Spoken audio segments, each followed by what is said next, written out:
guys, what's up? Welcome back to another episode of Four Dads Podcast with your host Teeds and Don Julio. Today we are going to start the podcast talking about Phil Mickelson and his gambling issue, or not maybe a gambling issue. Well, I would consider it an issue if you probably wagered about $1 billion in your career.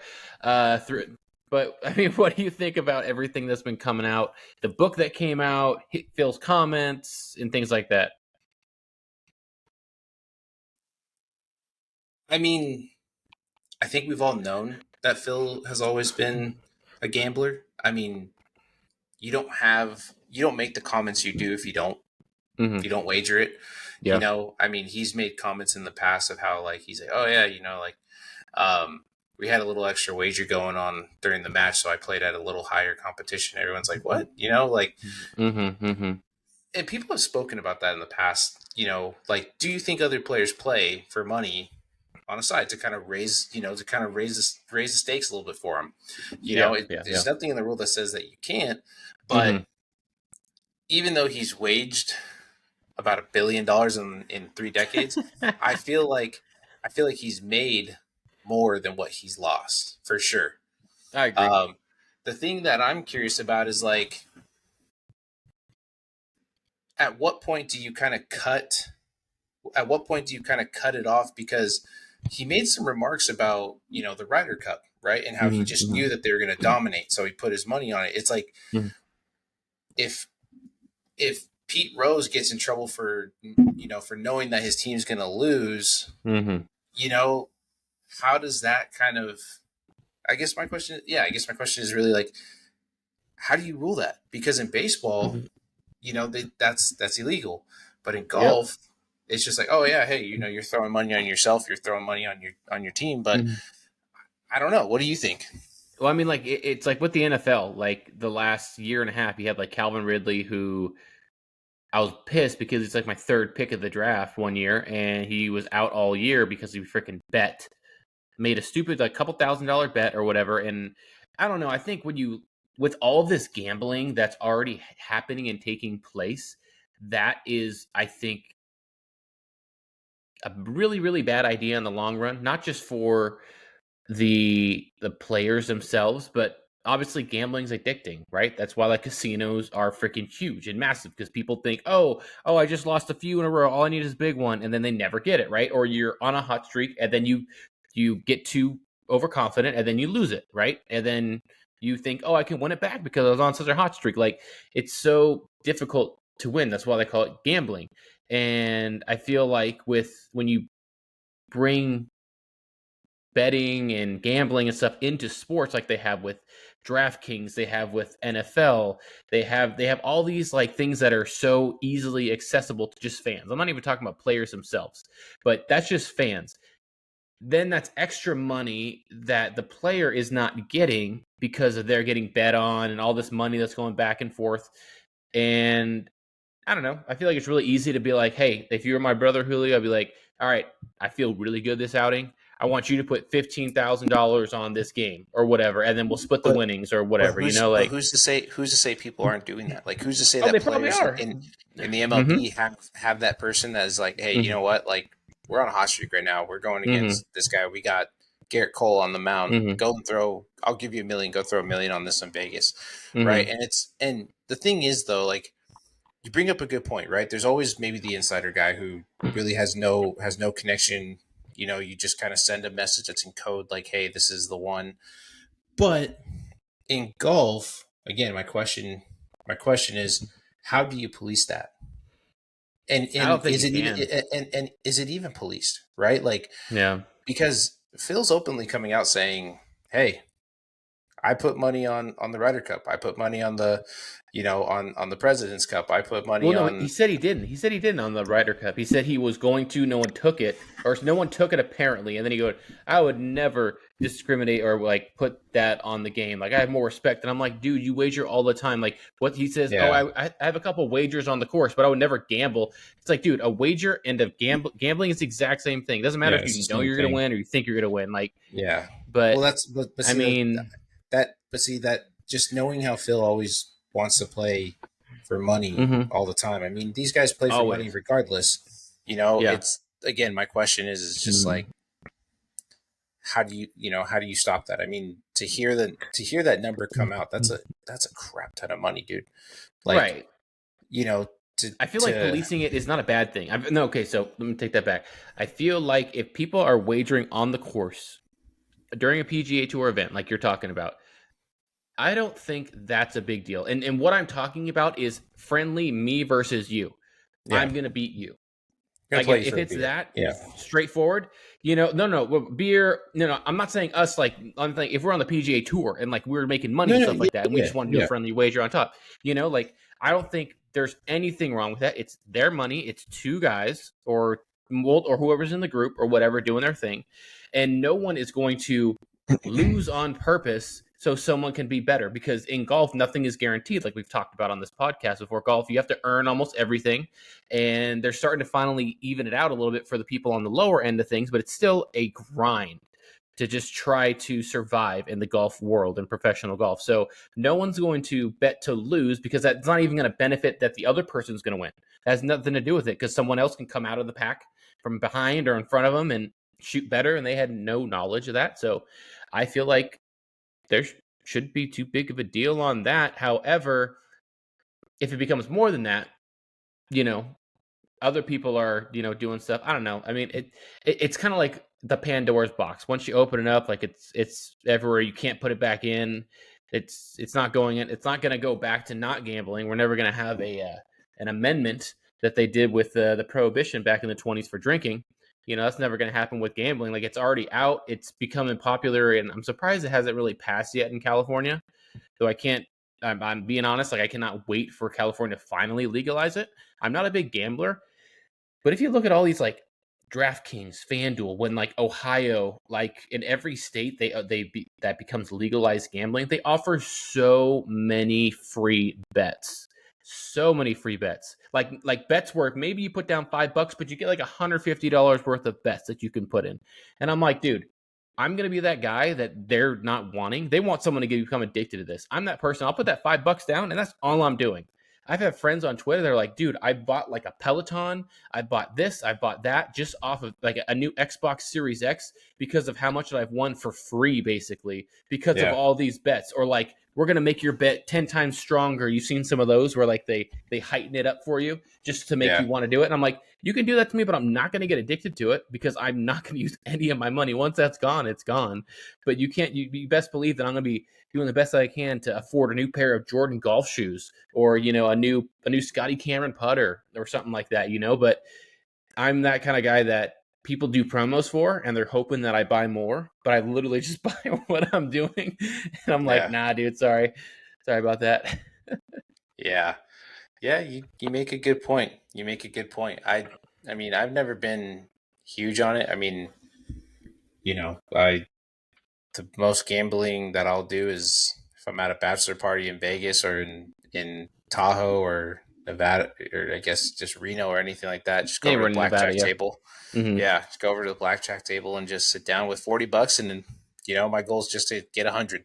If I get to Right, 100, then I right. move over to a different table, make another 100, and I've done pretty good at that. Like Yeah. I remember at one of my work events, we were in Vegas, and I was staying at the Venetian, and there was one specific table, and there was this one dealer that I just kept picking on. Her name was You, and the table manager like walked over to me and was like, "Why do you keep why don't you stay over here? Why don't you stay there?" I'm like, she sucks at blackjack. She's got to tell I'm taking her money, you know." And they're like, "Oh no, you can't do that." I'm like, "Who says?" If there's a bad poker dealer, like you guys get them out of there because everyone knows. Yeah. Like, but I'm playing blackjack. She's checking her cards and she's trying to bluff everybody, but she can't. So I'm trying Right. to think. I'm hitting whenever she gives her little, But Dude, I literally but just saw something on Joe Rogan about that. Not about that, but about like gambling. And it's like it's impossible to walk out with like more than like $5,000 to $10,000 without like being harassed. oh Like yeah, you yeah. go to like you go out to cash out. It's like, where are you going? So So Don't cash out. I have the forms to fill out. Like, that's what I was leading to. That's what I was leading to because I was getting harassed every single time that I moved. And if she went on her break, I was mm-hmm. like, okay, Me too. I know you got an hour. No, I know you got an hour. So I'd go sit at the bar and mm-hmm. just put quarters in. And because I was playing on the the digital blackjack, I was getting free drinks. So Yep. not only am I not buying drinks while I'm sitting at Yep. the table, right? Because I'm still getting free drinks, but now they're not making any money off of me going and getting drinks or food because Exactly. as long as I'm spending some type of money, if you sit at the bar, a little secret, if you go to any bar in Vegas, inside of any hotel, you're putting in like into the dollar slots. If you ask for food, they got to give you fries, pretzels, whatever it is that you want, something, right? Mm-hmm. And as long as you're playing, they're going to continue to give you free drinks, so I know you that. don't have to spend anything. I know that. But when you're Yeah, at but I the heard like yeah the girls that walk around, they don't come around much if you don't tip them that much. From what I heard, right? yeah, but here's the thing: is like if you don't tip them right when you order the drink, that's okay because you have chips. So like if you throw them like a $20 chip, like it's like, hey, that covers all five of my drinks. Like thanks, Right. you Right. know. Right. But Mm-hmm. leading to my story, so I actually was on a hot hand. Like I was supposed to be there for work, but I stayed up until like 4 a.m. and I was playing. I got up to like $6 grand. Oh, jeez. I was playing hot. Like I was doubling down. I was splitting. I remember I got I got two eights. Never split eights. Right. I get two eights. I split them, You got two and tens or two yeah, aces. I ended up getting one ace and a 10, and I'm like hit, or I'm sorry, I'm like Yeah. stay, Yeah. and I end up winning both hands, and then check this out. Then I get two tens, or I get a king and a queen. So Mm-hmm. now I'm at 20. I'm Yeah. like I'm already pretty high, and then I double down, split them, do it again, and like they're like how like No. I end up getting a 19 and then another king for a 20, win both hands, and they're like, what the oh you're a good player, and Right. all this stuff. I'm just like hey just feeling lucky, just kept going. And then I knew that I had no meetings until like 12 p.m. the next day, so I got up, I went to sleep. Like I said, I was there to 4. I got up at around 9, went back down and started winning. When I went to go cash out my stuff, they're like, "Oh, are you sure that you want to go?" They're like, "Oh, well, hang on a second. Let me go check in the back. I don't have enough bills here." And I was like, "How do you not have enough bills? They just fucking brought in like a like Do you see this place? yeah, Like, where is this? yeah." I'm like, "What is this going on?" And so it was the first time I had really ever experienced like, Mhm. "Ooh, you have too much. You need to stay. You need to stay here." I mean, And it's I was it's just so like, effed up, dude. It's so effed up how intimidating they have to they act like they have to be because it's like, come on, dude. Like the whole thing. the thing that's intimidating is the security guards. When the security guards start coming around, they're like, "Hey, how you doing? Like, got yourself a hot hand there, and they're asking you like, how are you? And you've won several hands in a row. Yeah. They're like, hmm. But when I went and cashed out my money, I ended up, I ended up getting up to 9,500. I had security walk with me to my room to make sure that no one messed with me because I had all this money, and I was like, oh hell yeah, dude. So I get up there, and I was like, shit, this guy just followed me to my room. What's from stopping him to get into my room and take the money? So Right. I ended up putting it in my backpack, and I'm walking around this event at work, right, for work, like with $9,500 in my backpack. I was like, oh my Dang. god, because Dang, dude. I again, I remember calling. I like called Isis. I called my dad. I was just like, I'm doing so good right now, and he's like, wait, how much do you have? And I was like, I'm at like $7,000 right now. She's like, why Dad, I'm aren't you gonna buy you a working? flight. I'm gonna buy you a flight. Come Yeah, over right now. yeah. No, she's like, why Uh, aren't you working? Why aren't you at the event? I'm like, I already had all my meetings this morning. I don't really need to walk around the floor anymore. I have a Like, hot hand. You're missing the point. You're missing yeah, the point. exactly. Dang, But dude. it was But nice.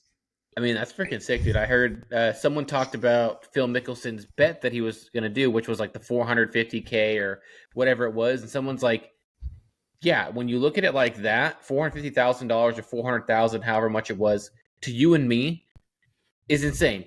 That's like 2/3 of my house. And it's extremely crazy. And but you compare that to how much Phil was making at the time, They're like, that's just about like 150, 100 to $150 bet, like for the average Joe. If you break down how much he's making, how much, and I'm like, dude was making money at that time. I mean, it's Well, crazy. I think I shared this story once on the podcast where I went over to Olympic Club on a Tuesday and early morning tea time. It was like 8 a.m. and I remember seeing six people walk in with these briefcases, right? And everyone kind of cleared the way. Like the assistant pro said, like, hey, like, can you kind of move? We're gonna bring something in. These guys were like security dudes coming in with with briefcases. I mean, each one of them had a briefcase. Turns out that the first tea time at like 7 a.m. and my tea time was at 8 something, like I said, but um we got there early because we just wanted to enjoy the amenities of Olympic. And I asked the kid, I was like, hey, what the hell is that? He's like, we got some special members that their first tea time off, they play for 100 grand. Like each one of those briefcases has 100 grand. And I was like, what? He goes, yeah, it's kind of normal around here. Like, and I was like, seriously? He goes, yeah. He's like, we got some guys who play for like some big money, but obviously like they keep everything to themselves. But this is like a game where Yeah. we have to set up like their cards, they get all their strokes, they do this and blah blah blah. And I was like, Mm-hmm. 100 grand? And he goes, yeah. He's like, there's six of them in there, so add it up. And I was like, dude, that's crazy. Jeez. Yeah. Dude, I don't have anything crazy like that, but I know my old boss at Roger Dunn. Apparently, he was in a fantasy football league, and his league is like $10,000 to get in. And then every single week, they have like a couple $1,000 bets week to week, head to head versus their opponent. And I'm just like, you're paying me how much money so you can do all this stuff? And he's going to flying out to Dallas. He's flying to watch the Cowboys. He's flying out to here while he's paying everybody pennies on the dollar. And you're like, the amount Well, of people that brought but in that's the money money. that's the money he's getting off of every club you ever sold. Exactly. That's what I'm saying. I'm saying I'm like I wasn't someone that was on the sales team, so like I wasn't out there doing it. But the relationships that all the people, they like literally everybody that had worked there that made him so much money is gone now. Like the main guy Nick, who was in my wedding, gone, and he ended up going to Club Champion, excuse me, in Chicago. Now and then another guy who was both of their he had two assistant obviously co-assistant managers because he didn't want to pay for one manager because he thought it'd be too much or whatever. And both of them are gone, and they've been there for like 7 or 8 years holding out for that position that never ended up coming. But it was just like I could see how I'd be so frustrated if I made so much money for this guy, and like I was there for like 2 months, started in like a September, and like Christmas comes around, sometimes places give you some bonuses.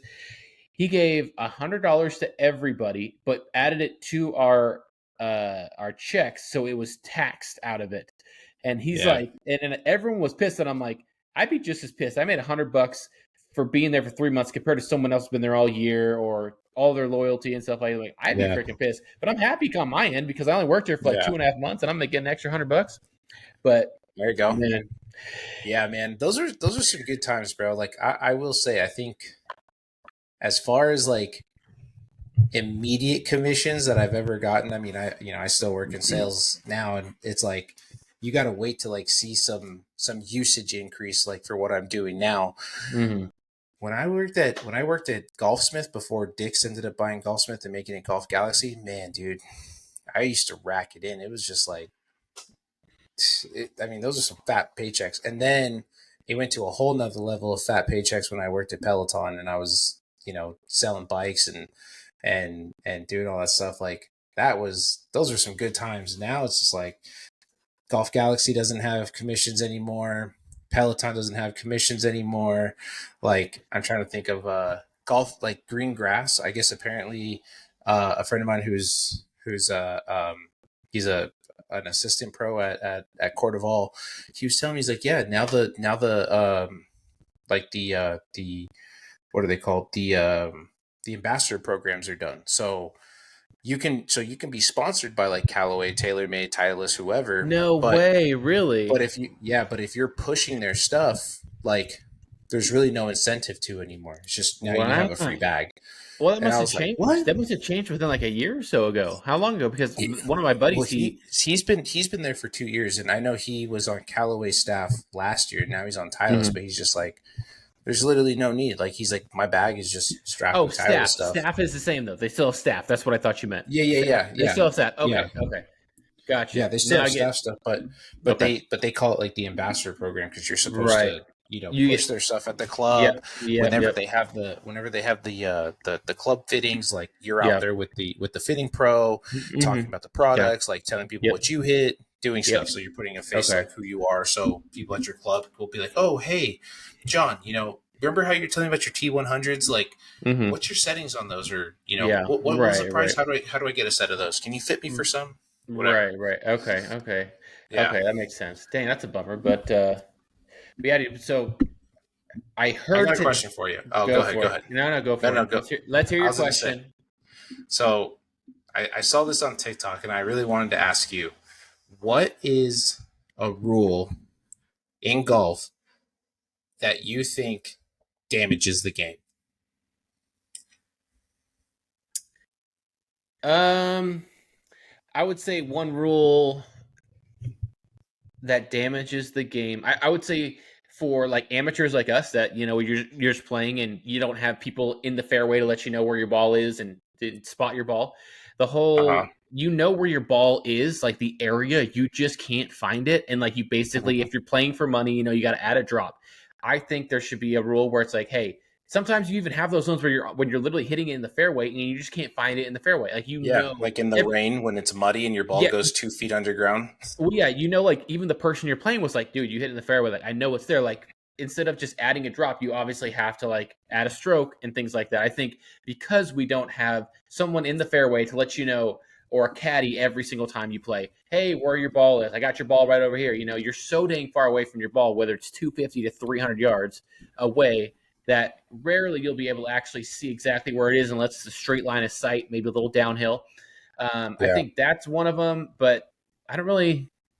On top of that, I mean, I don't know. You tell me what you're thinking. That might open up my thoughts on that. But that's one of those So that I'm like, for us, I think that'd be great. Just like, hey, just drop here, you're good. Like, you didn't lose it. It's just yeah. got unlucky.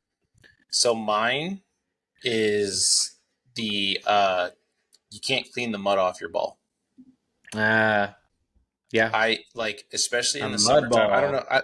I don't know, especially in the summertime. Like I don't know if over in Fresno if they do it as heavily as they do it here, but They they water it so they much in the mornings, bro. okay. So here they water it super heavy in the morning, and then they water it hella heavy in the afternoon.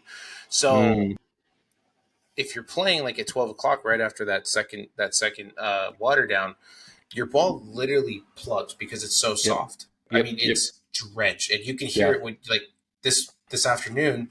I went out and played, and dude, there was rooster tails coming off the back of our cart in the fairway, and it's 90 degrees today. Like the heck. So the reason why I say that is I had two incidences. One, I hit a ball great right down the middle of the fairway. My ball is in the it's on the upslope, but it's like in the ground, so I can take it out. But of course, I can't clean it because there's a bunch of mud. So Hmm. I'm trying to like play the rules and saying like, oh, it's squishy here, it's standing water, so I can just Hmm. like drop it or place it down where I need to. Right, right, right. And they're like, well, no, it's not that bad. Like it's not. It like your feet aren't submerged. And I was like, dang it, like screw you, Will. Like, but that's one is you can't Yeah. clean off your ball. The Hmm. second Hmm. one that I absolutely hate is you hit it into the bunker and someone's footprint is still there.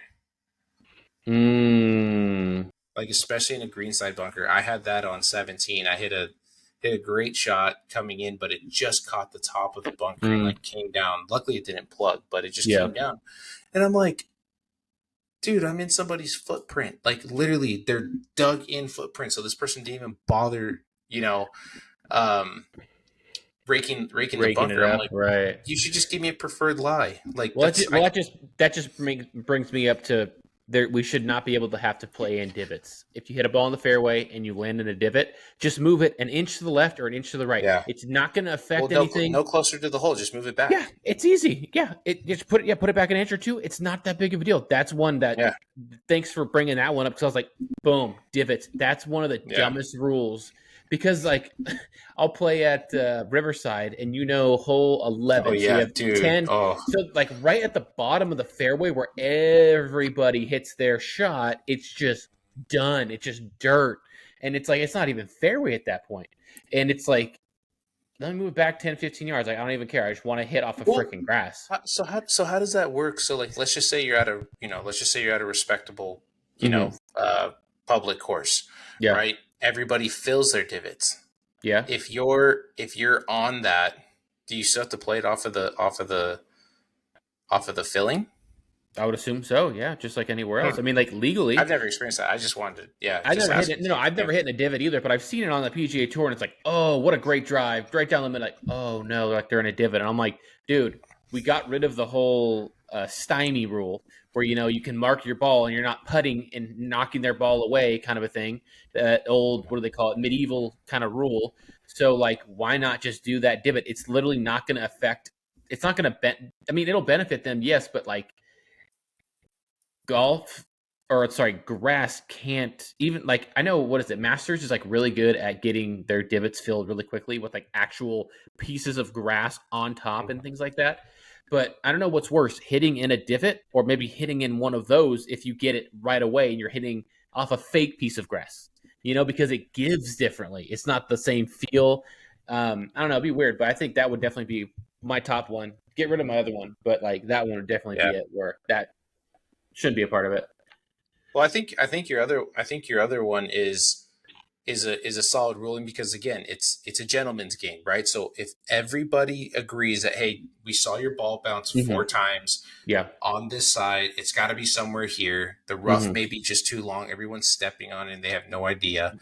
Yeah. If you can get the group or those that saw it agree, right, as gentlemen, Yeah. okay, no stroke. I think that's a good one. I didn't even Mhm. think about that one. I mean,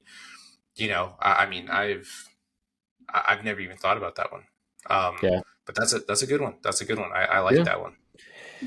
So now what I was going to bring up was I don't know if this is 100% true or not. This is from a Twitter account, Live Golf Insider, with about 4,300 followers. It boasts the number one trusted source for live golf and news information, which I think is BS because there's a lot of other Twitter accounts with Live Insider that has like way more followers than this. But it's gotten a lot of retweets and traction that NBC has declined to renew Brandel Chambly's contract, which ends in October. From an anonymous NBC executive, NBC is fed up with Brandel. He's asking for 3 times his current salary. And it says, remember, this is the same guy who constantly criticizes live golf over money and greed. And let's just say that that's true. I am excited. I can't stand this dude. I'm like, give it up, man. I don't care if it's the agenda you're told to push. Go against the grain. Stand out like a Tucker Carlson and just talk about what you want to talk about. Because obviously, with any company, there are touchy subjects that you should not talk about, no matter who you are, without Yeah. losing your job. But I can't stand that guy. Yeah. I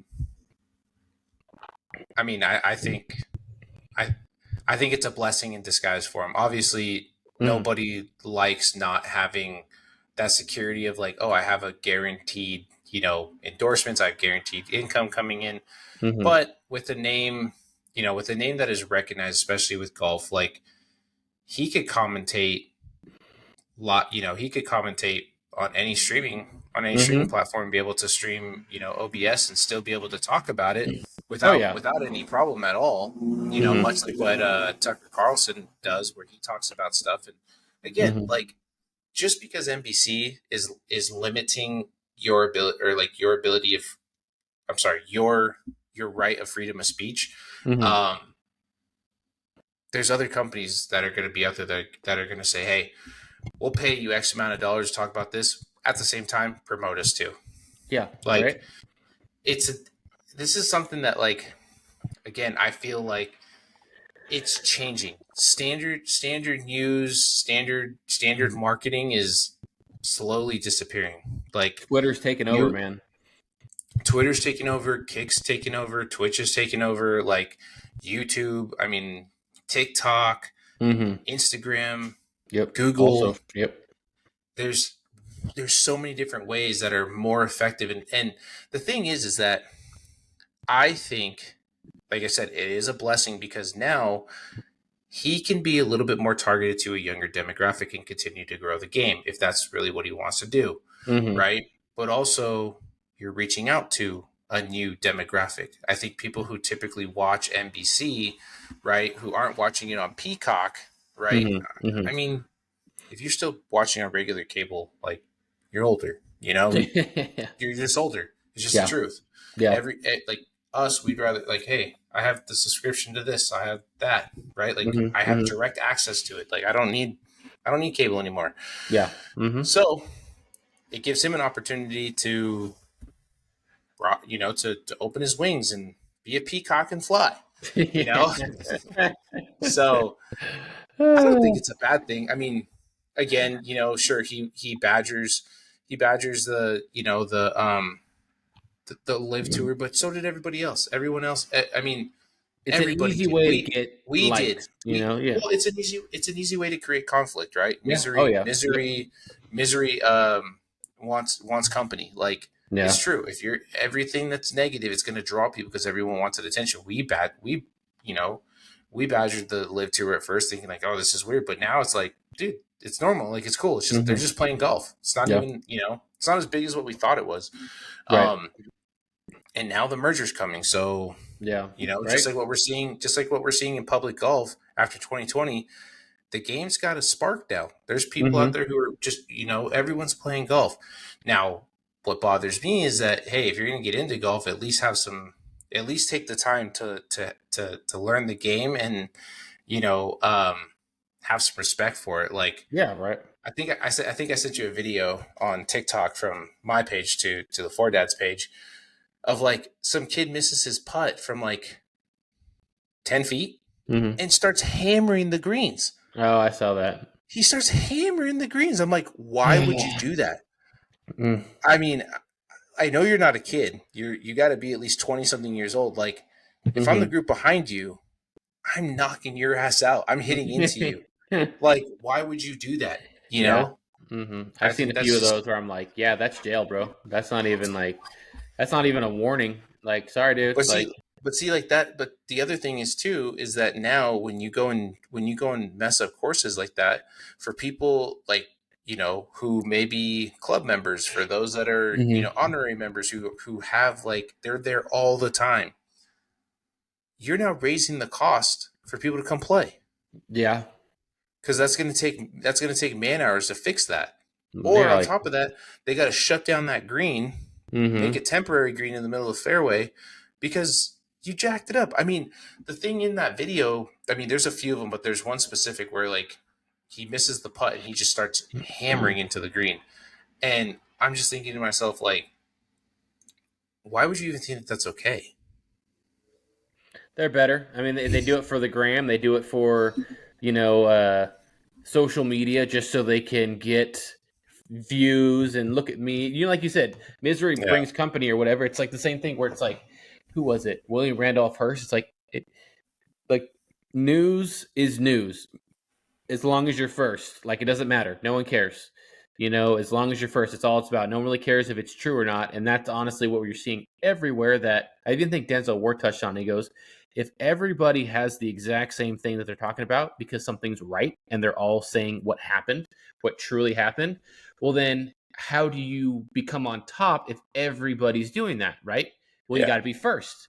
Well, if you're first, you're probably not going to be right all the time because you're rushing things out before you get the full story, but you're first. And that's all that they care about is getting the clicks first, getting, you know, that first attention. And that's all that all these freaking Instagram, Twitter, social media, TikTok is giving kids. Like, you've seen like those videos of kids that are just doing freaking TikTok dances on greens. And it's like, bro, I'm hitting into you. I'm not going to say anything. I'm not going to give you a heads up. I'm just going to see you. And I'm going to be like, I'm going to record it as well. And I mean, I hope I don't hit you. I hope the intent is to scare you and get you out of there. And I hope you don't touch my ball. That's a $4 Titleist Pro V1X, and please don't touch that. I will follow you. I need that. Times are tight. I need that ball, sir. Dude, sir. they're like $5.50 now. Like Freaking stupid. Yeah, it's so expensive now. But yeah, so yeah, I feel that. Without social media, I doubt that they would do all that stuff. Or okay, so there could be two ways about this. One, I don't like it might be happening more because of social media, or two, it's happening. It seems like it's happening more now because you're seeing more of it on social media, but it could have always been happening that whole time. There just wasn't social media to capture it, and that connectivity of the web, you know what I mean? Where like people were able to instantly see someone do that like an hour ago that they posted, like in California if they did in New York. But besides knowing the friend that did that and got a video and was like, dude, Julio, check out this. Like, oh my gosh, like Brandon did this. Can you believe it? Oh my gosh. It's like, you're not going to have any idea it's happened. So I don't know. But I mean, have you watched any of the BM, or actually, what was the previous tournament? It was in Memphis, the PGA. It was in Memphis. Lucas Glover back-to-back wins without a glove.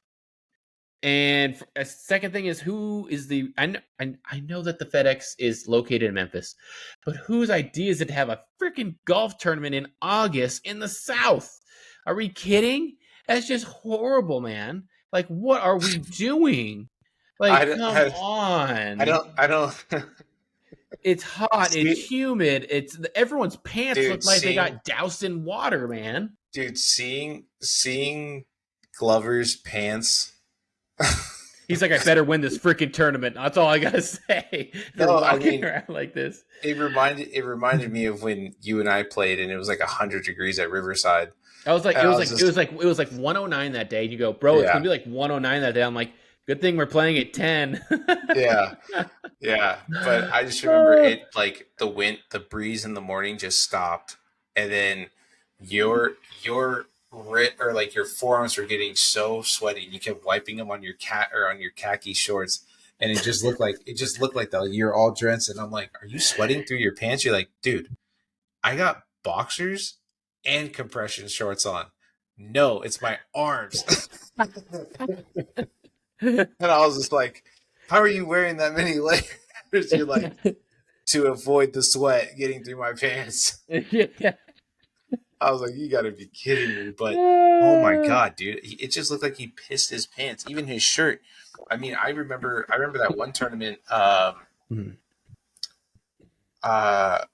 forget. Was it the Masters? No. I think it was the Masters. It was the Masters like before 2020. And I think Tiger was there. And he's teeing off with a blue shirt. And then he goes behind a tree or something and comes out with a white shirt. And then they were like, "Did you do a mid round, like t-shirt change?" And he goes, "Yeah." He's like, I always carry at least 2 shirts in my bag." He goes, "Today I have 3." Now you get why like Tiger probably wears black on Sundays, at least for the pants. Can't see no dang sweat no matter what. I mean, I remember there was one tournament when I was 16 years old. We made it to the Babe Ruth All-Star World Series. And we were so lucky to make it to the World Series to play baseball in Arkansas in the middle of July. It was the worst tournament I've ever experienced. It was like 103, 104 degrees with humidity. Our starting pitcher in game 1 ended up having heat stroke. Mainly on him, though, because like he just didn't drink fluids throughout the week that everybody was saying, dude, you got to drink a lot of fluids. And this kid was like, he couldn't tell you what the president was. Like, it was just terrible. And like, I'm like, whose idea was it to play? Yes, Arkansas is pretty centralized, right? So like other states and stuff it's the easiest access. But I'm like, we played at night at 11 o'clock at night as a start of a game because games got delayed for whatever reason. It's like 94 degrees outside. And night, pitch black. And so, but hold on. What I'm trying to say is that weekend, we had host parents, and the dad, we hadn't met the dad yet for whatever reason, and we end up meeting the dad, and he was like, yeah, I was at the PGA Championship that they had in Tulsa. That was like 4 hours away. And I was like, you got to be kidding me. Like, they're golfing in this? And that was the same one that Tiger won. And it was like 97 to 100 degrees with that humidity. And he had his black pants on. And I'm just like, dude, like, and obviously no golf cart to at least give you some kind of breeze, Yeah. like, oh, be miserable. Oh my gosh. I remember when I was 12, we made it to like the super regional tournament over in Henderson, Las Vegas in July. Oh, fun stuff.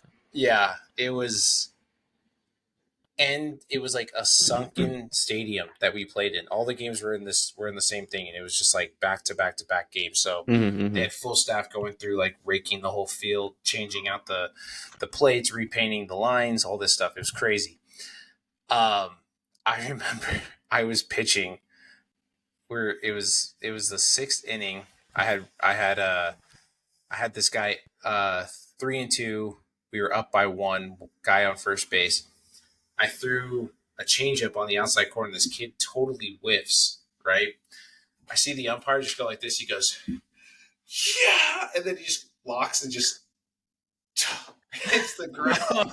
No way. Hits the ground, and everyone's like, what's going on?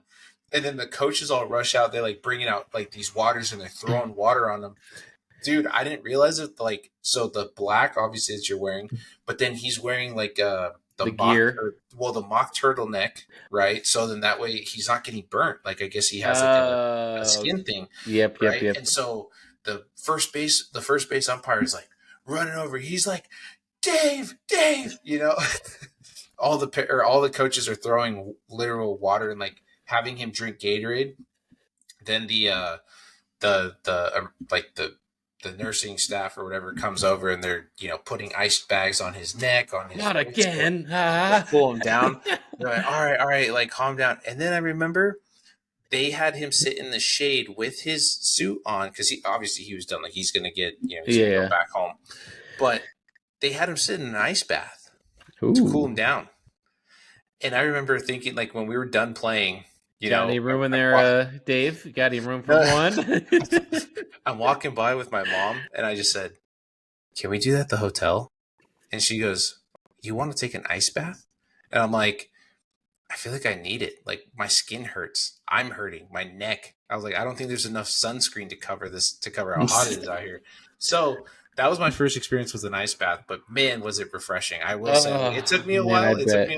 But man. Well, yeah, because you're also in a controlled environment where it's not 115 degrees or whatever, where you're actually in like 80 or whatever, like the AC's not. So you're kind of like, okay, I'll just cool in here for a little bit and take a warm hot bath like or a shower. But we were staying at the Luxor, so the so the Luxor has those big ass like jacuzzi bathtubs, and I just remember my mom. As we're driving back in the rental car, we stop at a 7-Eleven. She's like, "Could I get 2 large bags of ice?" And they're like, "Oh yeah, in the back. I don't know if we have enough, but take whatever you need." Mm-hmm. So she gets 1 large bag of ice, and then she buys 2 of like the big block cube ice because everything else was gone. Mm-hmm. We get to the room, and like I turn on the water, and I turned it on like with the warm water first, and my mom like feels the water, and she goes, "No, what are you doing?" She's like, "You got to do cold on cold." And I was just like, oh, shit. So put it on the cold water, and then she dumps it. Dude, it was the best. I felt like I could fall asleep in there because I was so relaxed. And then after that, I took a nap, went back downstairs, and just played in the arcade with like my teammates and stuff. It was crazy. Dude. That was a fun one. The guy was just like, yeah. Just down goes Frazier. He's really holding that strikeout call. Okay. Oh, no. Okay, dang. Yeah. Dude, down goes Davey. Dave, not again. No. Literally. Oh, man. Okay, so before we wrap up, I want to talk to you really quickly about the Ryder Cup. There was a few statements by Zach. Is it Zach Johnson? Is that his name? Zach Miliband? Jack Johnson's the singer. Yeah, it's Zach Johnson. Okay. Yeah. Okay, yeah. That's where I was trying to throw myself off. Like, why is that himself from there? So Zach Johnson, one of the captains or whatever, with their picks. And he was talking like, oh, I haven't really been paying attention to Live It All, and all this stuff. And I'm like, dude, it's your freaking job to pick. Oh, that sounded great. Oh, sorry. Got it. I'm like, dude, it's your freaking job to pick the best golfers for this tournament.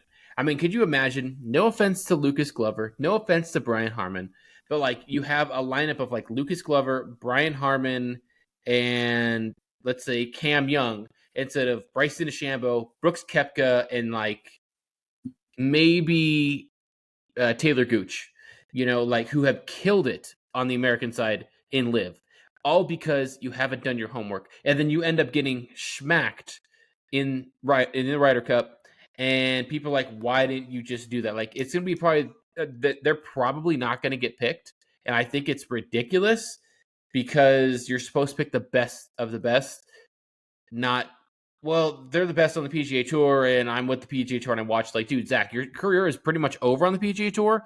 Do your homework on the rest of the best players in the United States and pick those guys. Whether you have to show up to a tournament on live or not to watch it physically, because it's not like when you're playing those tournaments, you're really even watching anyone else. You're focused on yourself and on your game, right? Golf takes so much out of you. There's nothing like you're just gonna be like, I'm gonna play my round, and then I'm gonna walk around and watch, their round and see how they're doing. Like, no, you go home to the hotel, you go hang out, maybe do your exercises, recovery, and stuff like that, and get your food. And yeah. So, what do you think about his comments about how he hasn't really prepared or looked into it, and it just seems unlikely?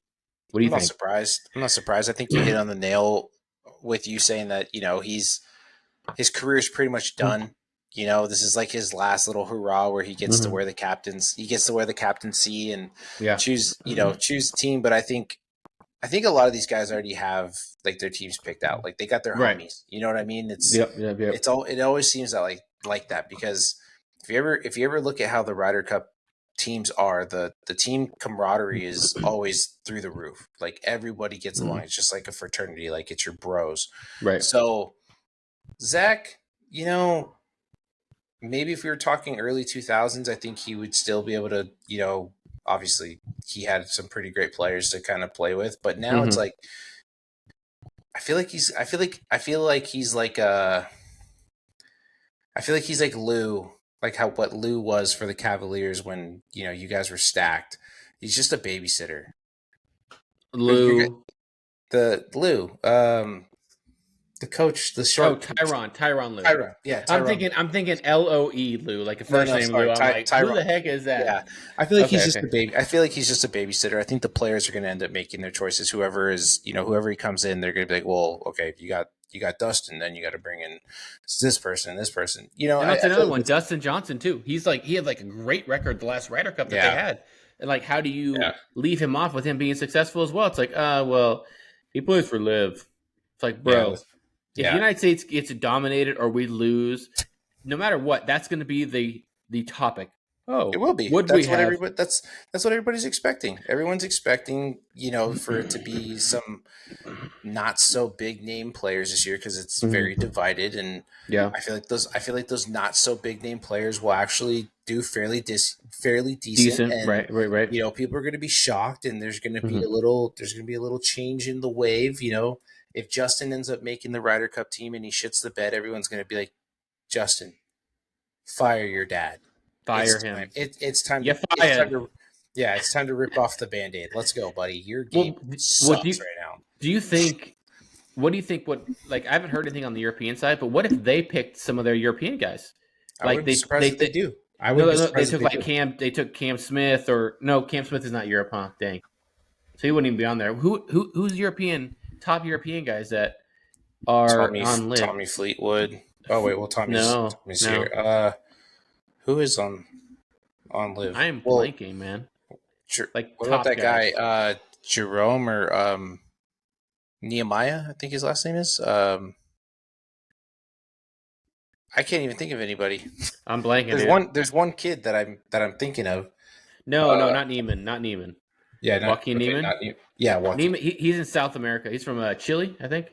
Chile, but yeah. Chile. So I think I don't know. Yeah, like you said, it's inevitable. Like I don't think they have to worry about it as much as America does, at least for the United States side on Ryder Cup. I mean, even the guys that went over to live. I mean, again, you're just talking about the big names. Like one guy for sure would be, Brooks. Then you have Bryson. Then you have Dustin. Then you have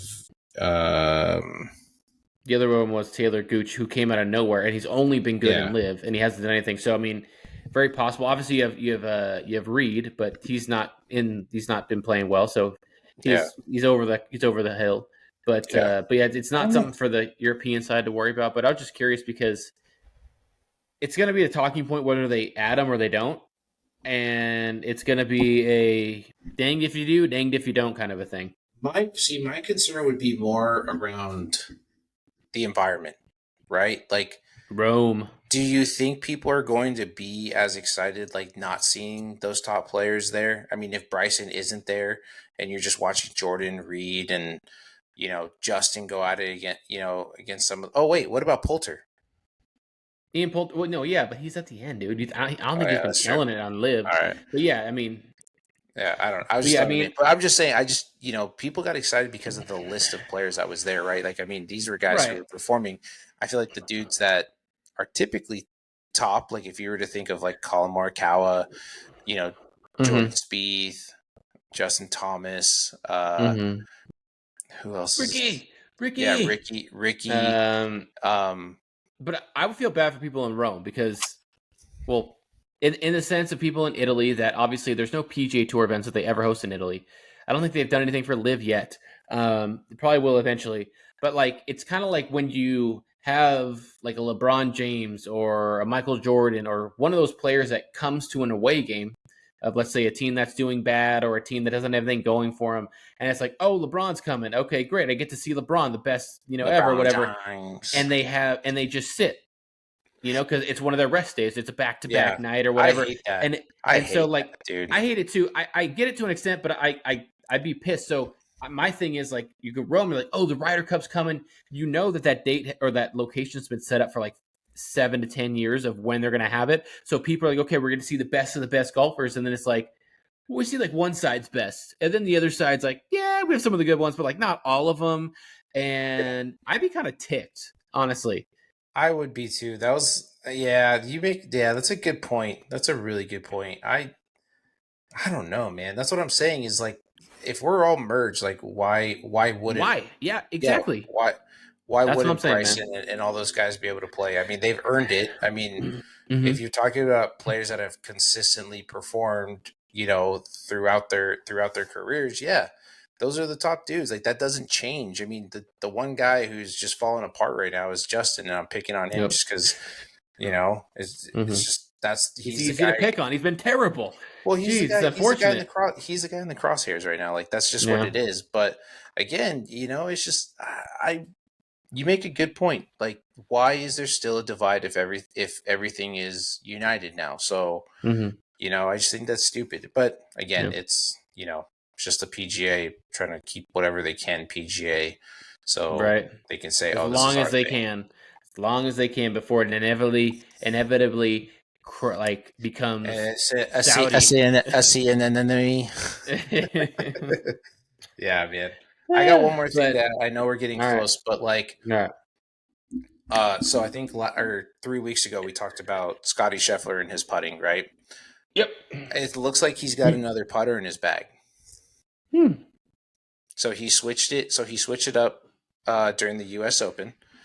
He was playing that TaylorMade Spider prototype. Yep.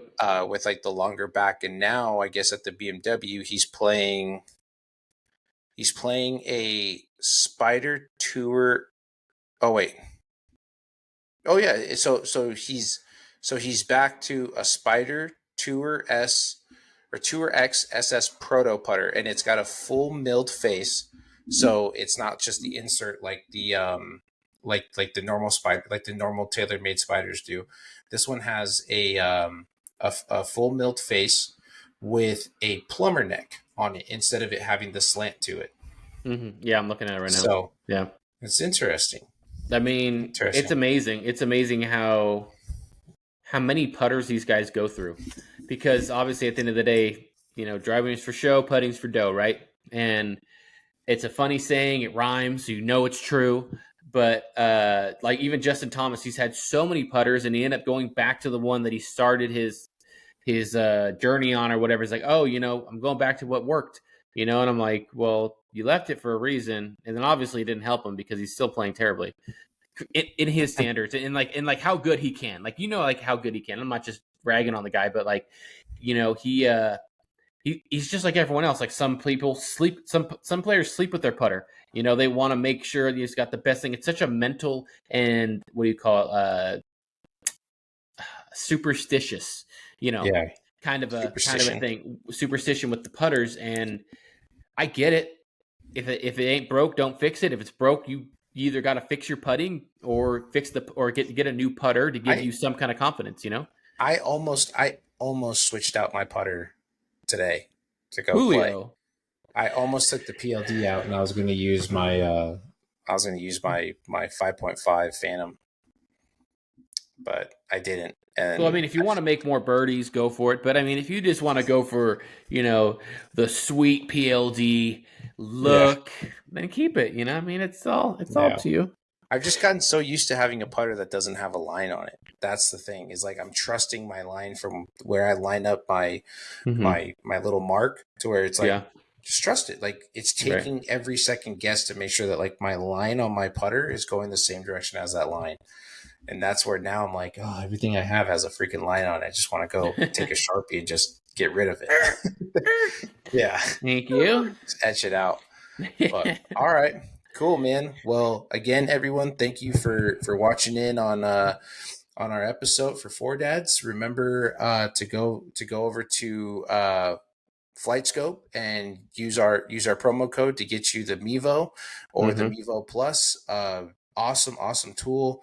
I know everybody thinks like, oh, I got to get a TrackMan, I got to get a Foresight. Like this thing does the job just as good, honestly. I mean, the big names are great. Yeah, for a fraction of the price, literally. I mean, the Mevo, just the standard Mevo is super easy to use. It's portable. It's accurate. And like John's expressed in the past, like if you have your earbuds or if you have your AirPods in, it will literally tell you what your carry was, what your rollout was, what your spin, your launch, everything. It tells you everything that you need to know right then and there, compared to having to hit a shot, pull up your phone, analyze every piece of it. It just reads it off to you. And I think, if you want to make your practice efficient and effective, that's something that keeps you in your rhythm compared to having to stop, pull your phone out, do all this different stuff like that. It just keeps you in your groove. So don't forget about that. Also, guys, we still are live and still partnered with Upside Golf. Tons of awesome stuff there. Don't sign them off. Stop spending your money on these super high priced rangefinders. He just released a new design. It looks awesome. Yeah. Patty's doing something special over there. The customer service is great. Go over there and use Fore Dads 20 or Fore Dads promo code to get 20% off of his awesome rangefinder. Any of the products too, dude. Anything. He's got so much. Yeah, he's got some good stuff out there. Stuff out there. So yeah, have a good one, guys. Thanks. Stay fly, go low. And go low. Yes, sir.